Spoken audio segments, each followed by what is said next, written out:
Assalamualaikum warahmatullahi wabarakatuh. Jadi hari ini kita akan kembali lagi untuk belajar kimia di kelas 12 mengenai elektrokimia. Nah, kemarin kita sudah belajar tentang redoks dan Anda juga di kelas 10 sudah belajar tentang redoks. Nah, hari ini kelanjutan materi yang akan kita pelajari adalah tentang elektrokimia. Di elektrokimia itu dibagi menjadi dua, ada yang kita pelajari tentang sel volta, ada yang kita pelajari tentang elektrolisis.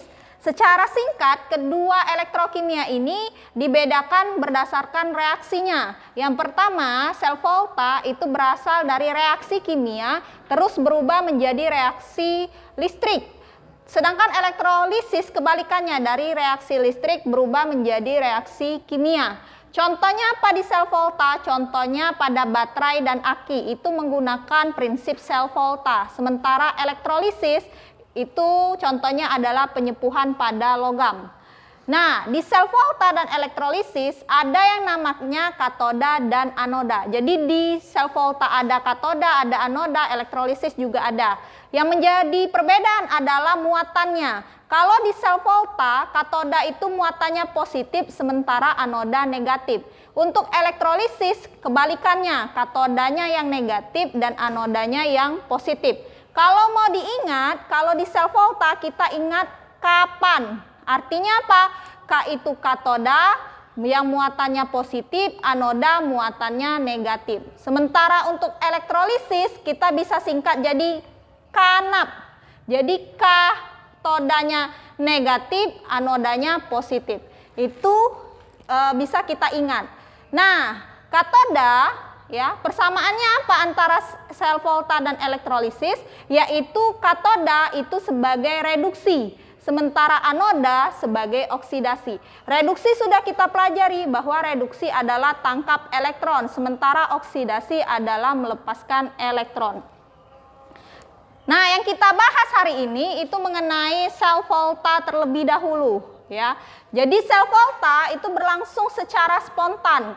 Arti spontan artinya dia bisa bereaksi tanpa harus ada reaksi dari luar gitu. Jadi dia sudah bisa reaksi dengan sendirinya. Kenapa dia bisa spontan?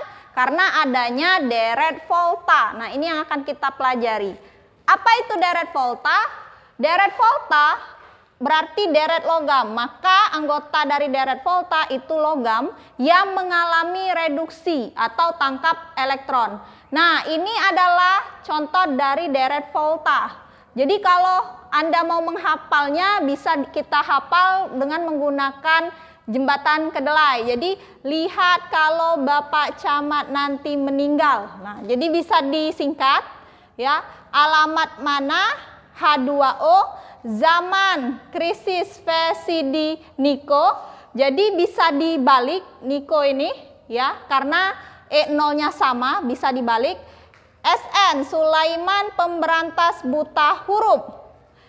Kerupuk hangus agak pahit au. Nah, itu cara mudah untuk menghafalkan deret volta.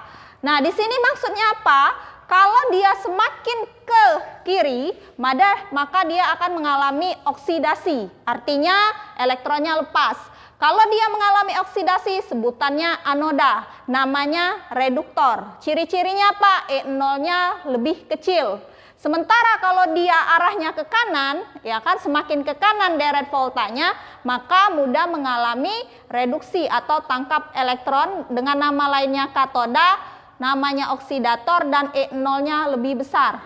Contoh, kalau saya ambil Na dan Al, ya kan? Kalau Anda lihat di sini, Na itu di sebelah kiri, sedangkan Al di sebelah kanan. Maka gimana ciri-ciri atau sifatnya?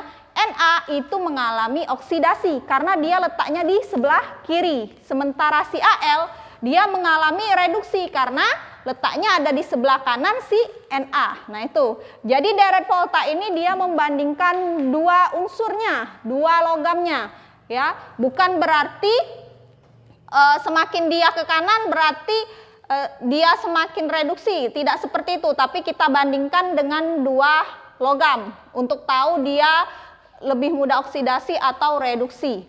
Nah, gimana dengan susunan sel volta? Jadi di sini ada contoh, ya kan, Al3 plus 3 elektron jadi Al, Zn2 plus 2 elektron jadi Zn. E0-nya ya sudah diketahui minus 1,66 dan minus 0,67. Kalau disuruh menggambar atau diminta untuk menggambar sel voltanya, ya kan? Nah, sebelah kiri itu disebut anoda, sebelah kanan itu disebut katoda. Gimana cara kita menentukan siapa yang jadi anoda, siapa jadi katoda? Kita lihat dari deret volta. Yang di dalam soal kan si Al dan Zn. Berarti kita tentukan si Al, ya kan, dan Zn yang ini.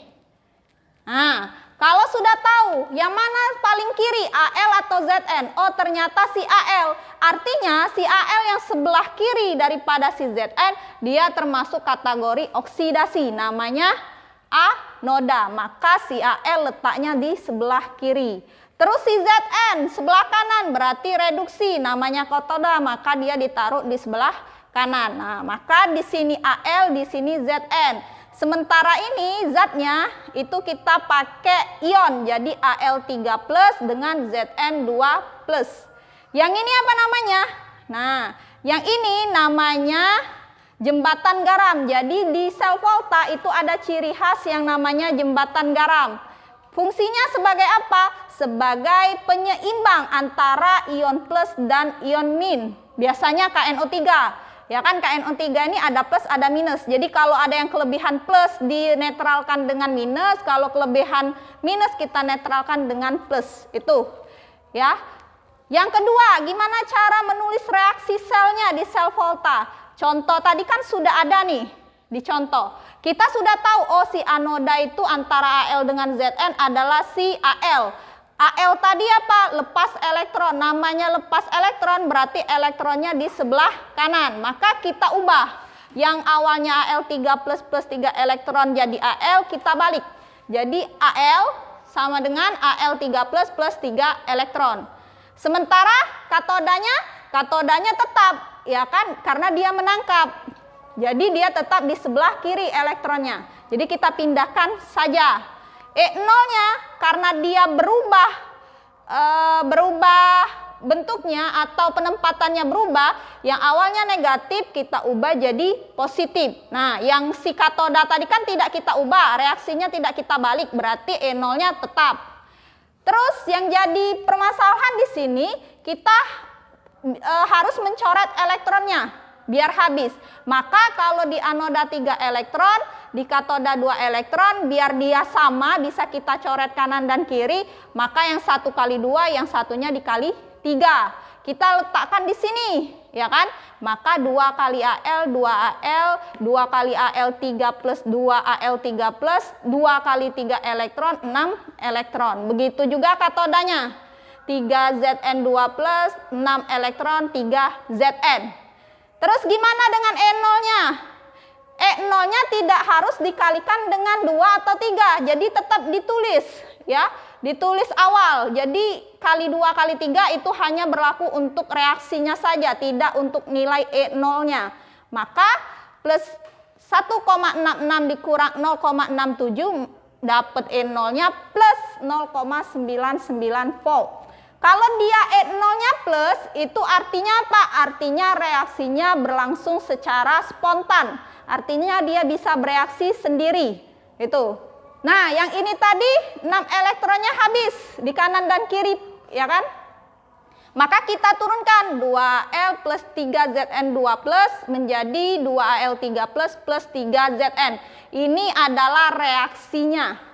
Kalau ditanya gimana cara menulis notasi selnya, maka rumusnya anoda, ya kan?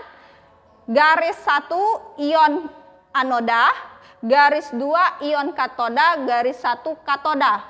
Garis 2 ini menandakan siapa? Jembatan garamnya yang ada di gambar. Nah, itu. Sedangkan garis 1 itu pemisah antara si anoda dengan ionnya atau ion katoda dengan katodanya. Anoda tadi siapa? Si Al. Ya kan? Kita tulis Al. Ion si anoda siapa? Al3 plus. ion katoda Zn2 plus katodanya Zn. Jadi yang kita tulis adalah yang awal ya, tidak menggunakan koefisien. Jadi tidak reaksinya yang 2Al yang kita tulis, tapi hanya anodanya saja. Nah, itu saja yang dapat saya sampaikan. Untuk selanjutnya kita pelajari minggu depan. Saya akhiri, wassalamualaikum warahmatullahi wabarakatuh.